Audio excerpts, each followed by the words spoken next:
సంక్రాంతికి వచ్చిన కొత్త అల్లుడికి 180 రకాల వంటకాలతో విందును ఏర్పాటు చేశారు అత్తమామలు.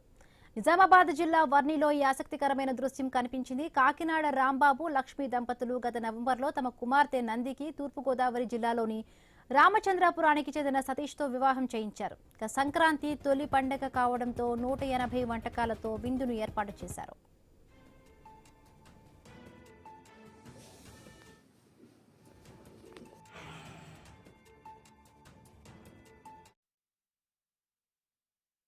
మ్యారేజ్ అయ్యి 3 మంత్స్ అయింది. అయ్యాక ఫస్ట్ పండగ కాబట్టి మెమొరబుల్గా ఉండాలని ఇలా పెట్టారు మమ్మీ డాడీ. మా హస్బెండ్కి చెప్పలేదు, చెప్పకుండా ఇక్కడికి వచ్చాక సర్ప్రైజ్ ఇచ్చాము. 180 వెరైటీస్ చేసాము.